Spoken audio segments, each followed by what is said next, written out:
Welcome to Haunted Stories for Space Camping, where we explore the unexplainable. I'm Felix the Human, and with me is my co-host, Mad Matt, the Mad Professor, the Armchair Extraordinaire. He is the expert, the king of conspiracies, the sultan of suspicion, and I am a casual consumer of the curious. Before we start, make sure you like and subscribe, rate and review, whatever you do. We're on. Okay, sweet. As we said, welcome. I am Felix the Human. With me, as always, is Mad Matt, the Mad Professor, the Armchair Operator. So today we are going to dive into some more spooky tales. And this time around, you had Matt's last time, which was a really good, riveting tale about the, where was it? Prospect Place. Trinway Mansion. So I don't necessarily have experiences myself, but I have tried to have experiences, and some things that I've dealt with might be considered an experience, although I personally do not take it that way. What have you gotten yourself into? Starting with from very early on, I've always had sort of not the best sleep habits. I've had some sleepwalking experiences, some sleep talking experiences in my younger days, and some quite comical. There was the one time that I stood up in bed. Who were the people witnessing your? Mainly my parents had to deal with these. Nice. Yeah, so I would have bouts where one night I stood in bed and started taking golf swings, and I was yelling 4 every time. That was, probably 1 or 2 o'clock in the morning. Considerate I think I was 5 or 6. You would just hear 4, and I'd be through my swing. There was one time where I slept a walk down the stairs into the kitchen, opened up some cabinets, and started urinating into the cabinet while sleepwalking. And my parents, yes, true story. My parents rushed me up to the bathroom, put me in front of the toilet as soon as they noticed me walk in. And as soon as they got me to the toilet, I stopped peeing. So they put me back to bed. And a little bit later, I walked downstairs, stand next to the recliner that my father was sitting at, and I pulled down and I started urinating again. And again, they rushed me up to the bathroom, and as soon as they got me there, I stopped. So there was, and I was asleep through the whole thing.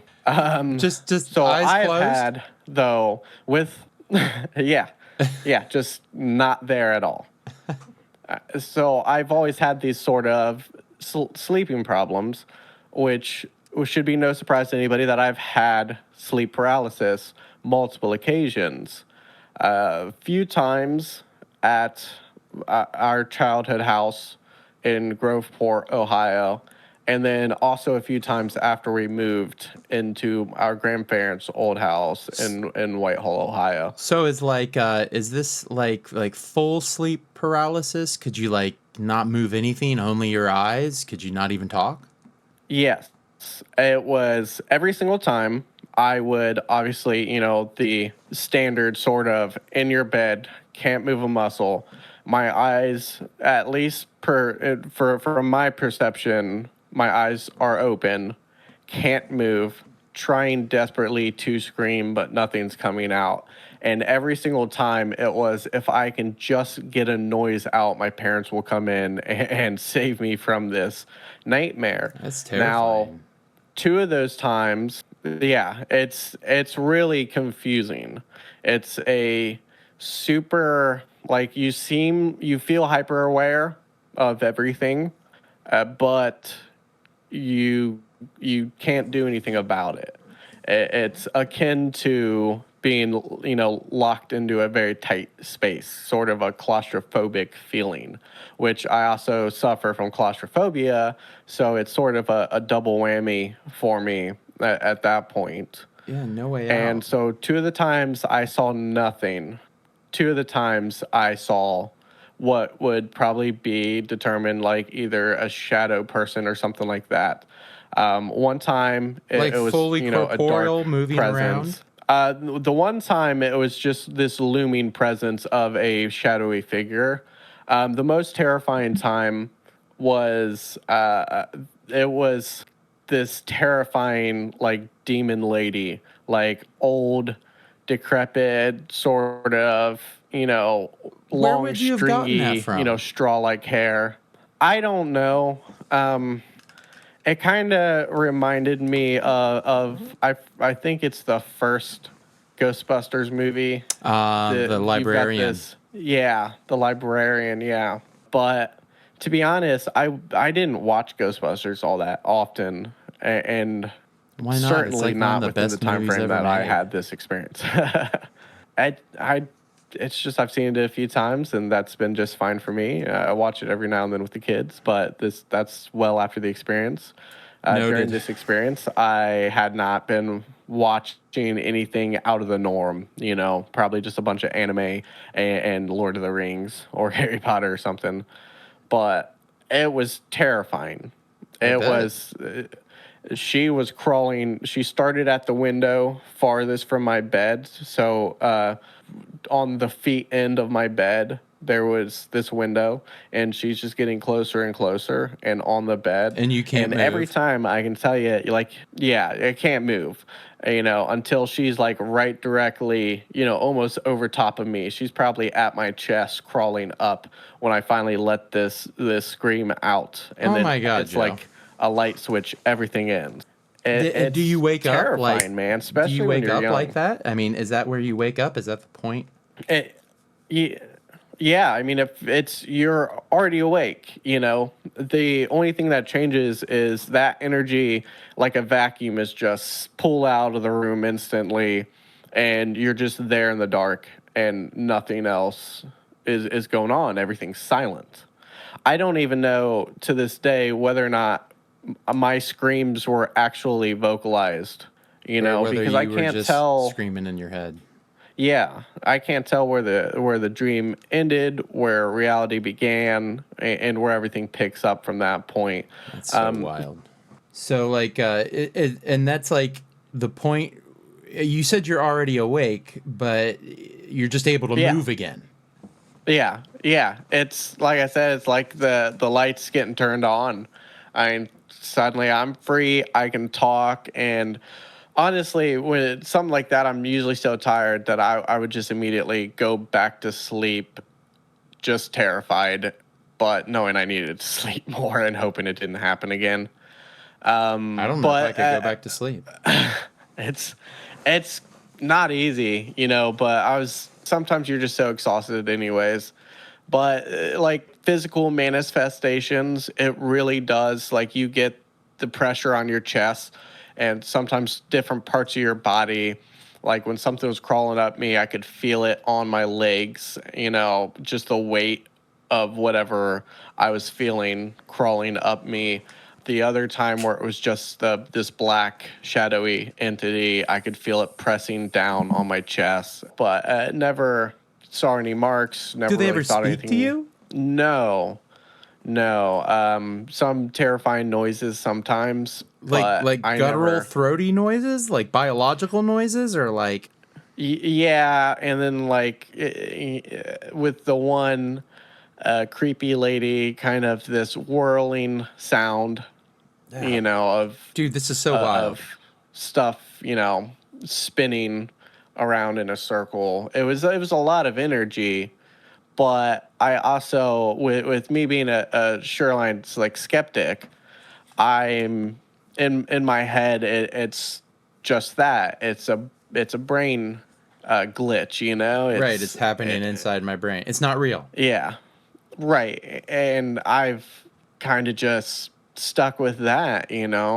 I don't know how you define it otherwise.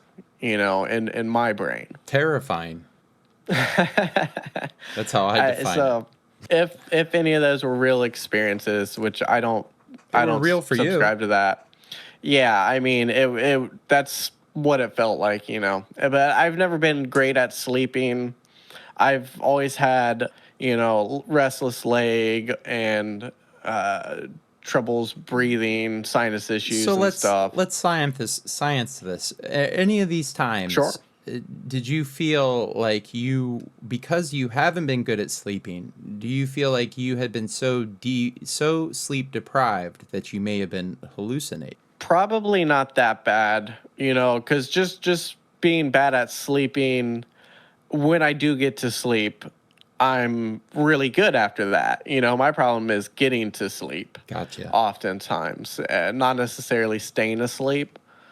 So, I might not fall asleep till 5 o'clock in the morning, but I can still sleep till, noon Are there any and get good rest. Are there any precursors to this happening? Do you know anything like when you're going to sleep, you're like, oh no, I've felt this before, or something that happened during the day those days where it may have put you in a bad headspace and more susceptible to something like this? Unfortunately, I think I was just so terrified during these periods of myself, of my own mind, while I keep having these instances in a short period, that I just never wanted to think about it. So all those questions that maybe a normal person might catalog or write down, I never did. But I can tell you there were plenty of times where I felt, well, as I was going to sleep, this is going to be a bad night. Oh. But I've also felt that before and had nothing happen. So it's hard to distinguish if that's my brain telling me something's going on or if that's just my fears keeping me on high alert. Has this happened since you've been married and had kids? No. It kind of stopped happening within high school era, I would say. Not to say I don't still have bad sleep. And there are, what's been happening to me a lot lately is having dreams of falling from high places. But instead of waking up before impact, I make impact. And then I wake up. And usually I am in a falling motion when I wake up, Right. Like I've rolled off to my side and then like my body drops suddenly and it shocks me awake. Yeah.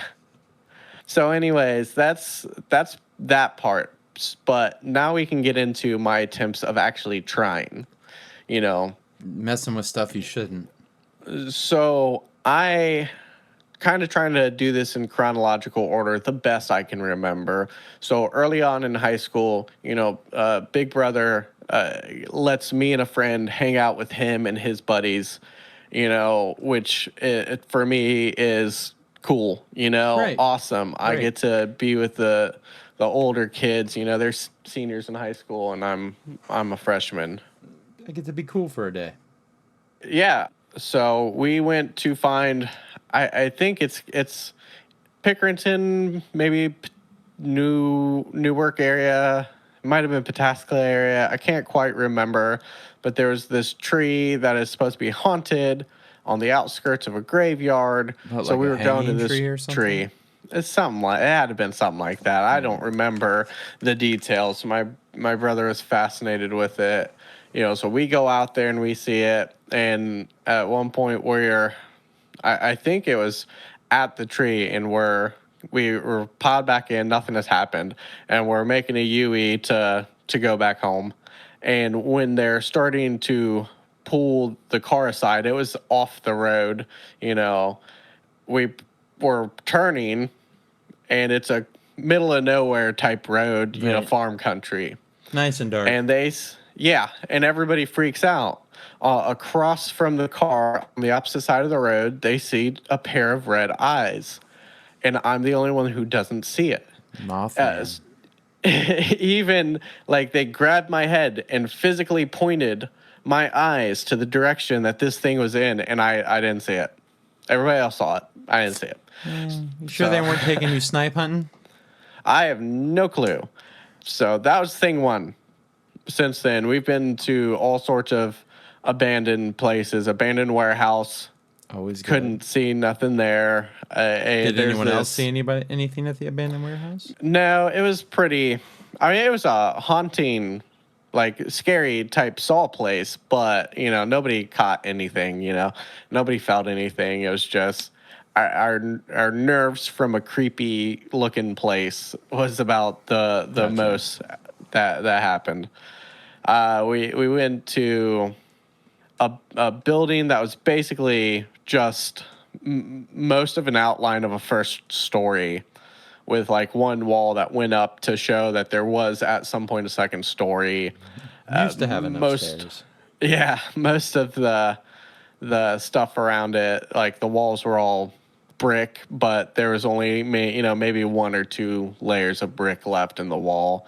You could vaguely see an outline of a building, but it was supposed to be haunted. It was off of it was somewhere around the Olentangy area, off of like where High Street and 315 sort of meet up. Oh yeah. It was off in one of those areas. Was it like an old warehouse that was by a river?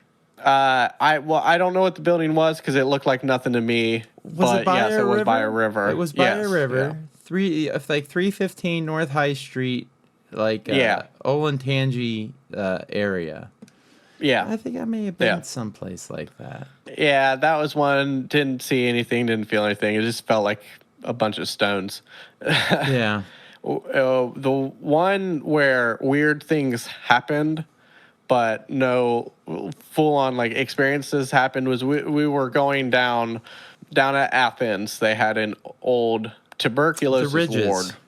Yeah, and it's supposed to be one of the most haunted places in the state. It's not there anymore. I don't know. Yeah, I don't know if you've been, I if have. you got to go there. Yep. So we were driving down there.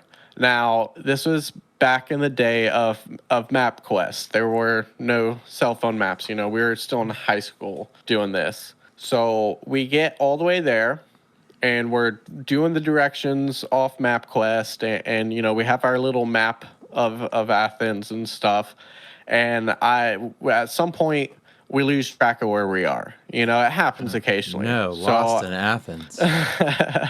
don't want that. So I just see a road, and I tell the guys, pull off this road real quick so we can regroup, figure out where we're actually at and get the rest of the way there, because we're so close at this point.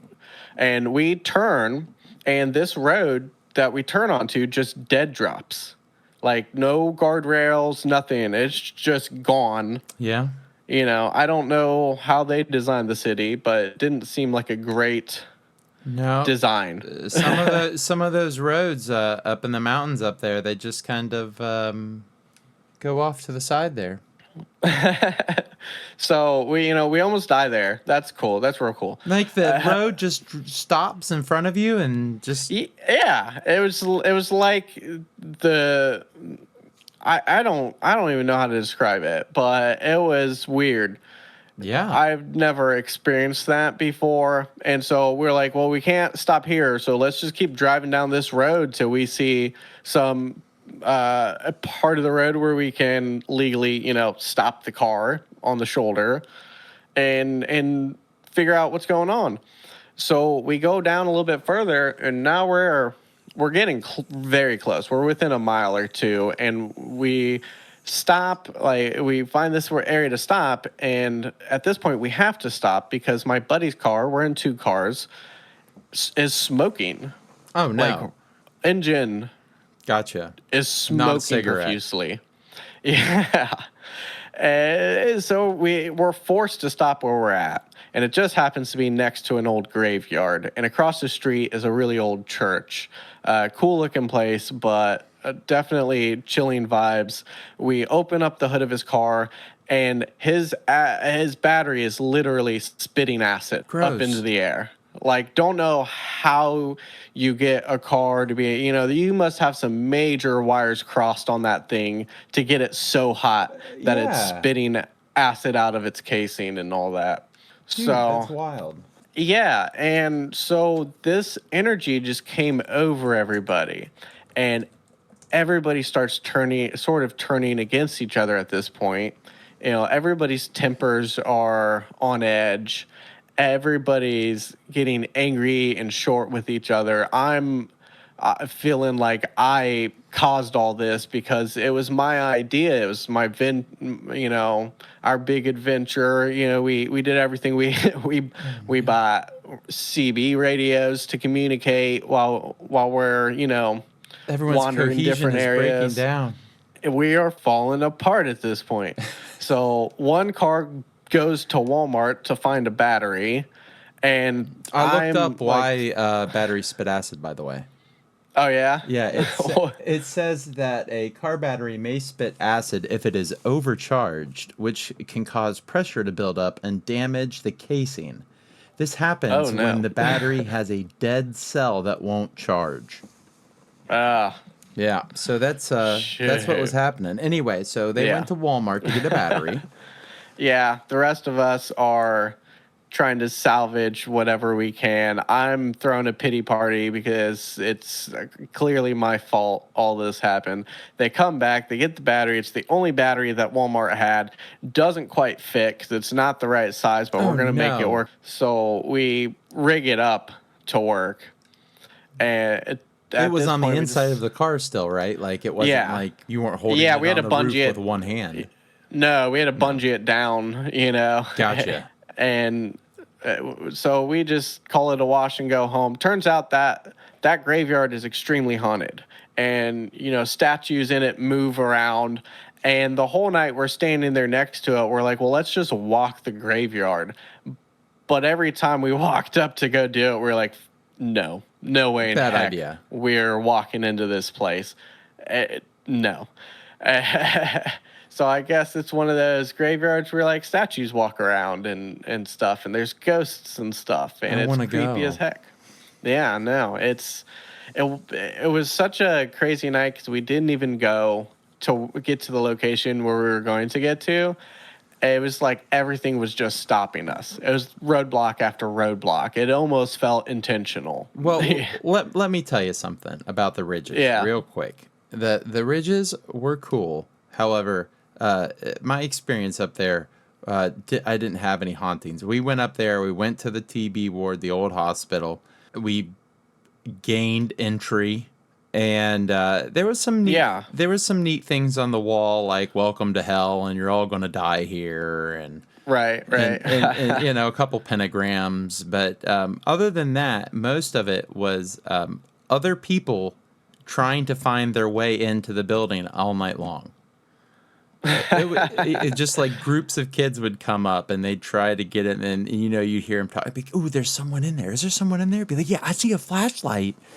Be like, and so we're all sneaking around and stuff. Yeah. But I didn't have any experiences when I was actually inside the building, so I don't think you missed out. I think you probably had a better time. Right. I've got a better story out of it at least. The cemetery, the creepy cemetery. So, aside from, you know, we've toured the Mansfield Penitentiary. I didn't catch anything from that. Nope. You know, we didn't get any of the Very normal cool stuff though. you hear I about. highly suggest people checking it out, supporting your local businesses, especially around Halloween. Go to do it. Yep. Honestly, you know, they do night tours there. They have a whole museum. nowadays. They have a museum out front that's got like movie props and stuff. And yeah. But anyways, nothing there. The last probably dumbest thing I've ever tried to do was with a friend of mine's brother. He was also a skeptic, and his sisters all have had experiences in their house. He never had. I'd been there a few times. I'd never felt anything out of the normal, you know. So we decided to get use a tool, you know, a Ouija board. Oh, you did not. I did. So the garage was supposed to be a high activity place, I believe, was the reason we were doing it in there. And I'll tell you, we broke every single rule. Everything they tell you not to do, we frickin' did it. That's not you know, advisable. We didn't greet it. We never said goodbye. We would both randomly take our hands off at any point in time and leave it to where only one of us was on the board.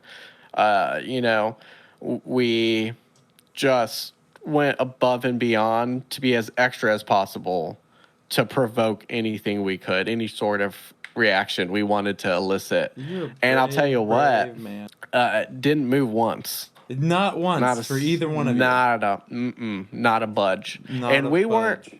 we weren't about to force it either. We were legit. We were like, no, something's going to happen. We are two of the most skeptic people we know. We're going to do this. We're going to get something to happen.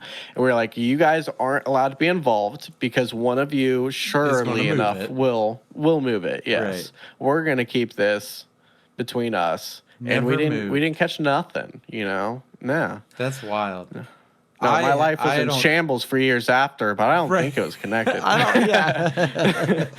No, we had nothing. As far as I know, nothing bad ever happened to him. Nothing bad ever happened to me. Yeah, you grew up, you got married, you got 2 beautiful kids. Everything seems to be. I mean, I'm told there's a demon inside me, but who doesn't have one of those, right? Potato. That guy knows what I mean. No, so that's everything I've tried. That's everything I've done. Man, you're good on you. I am also a skeptic. But I won't. I won't do the Ouija board. I just think that's too much of an invitation. I gotta tell you, I don't see nothing to it. To me, at least, I'm either a repellent or I'm so close. Well, either that or you're strong in spirit. That's all that is. There's not a way in. I don't know. I don't know about that one. I question that sometimes, but either way, so I've had a lot of things that are cool to tell, a lot of stories that are interesting, but in my mind, I've not had a true experience. But I'm still looking. I'm still on the hunt. So in the meantime, we're on the hunt for more stories probably more like Mad Matt's than like mine because nothing happened to me. And I don't know if anything really happened to me. I mean, it could have just been in my mind's eye. Though I was fair, but I was pretty scared. You at least got the jump scare moment. Yeah, I did. That's what I'm waiting for. But, so email us at 2dap2020@gmail.com for your stories, insights, thoughts, or, any of our other productions for Two Dads and a production. Yeah, production. Yeah, and remember, always like, subscribe, comment. We want to hear your stories, your experiences, and, always enjoy talking to everybody. So... Again, we're going to an every other week format here after this episode, at least for now, to keep us able to juggle the multiple projects we're trying to develop for the network here. Yeah, and it doesn't mean that there's if it's just this podcast, like Felix said, we got more stuff coming out. There'll be more stuff from us. You'll hear both of us in different places, and then you'll still get this every other week. Right. So, and until then, this is 100 Stories for Space Camping. Keep it creepy. We love you guys. Have a good night.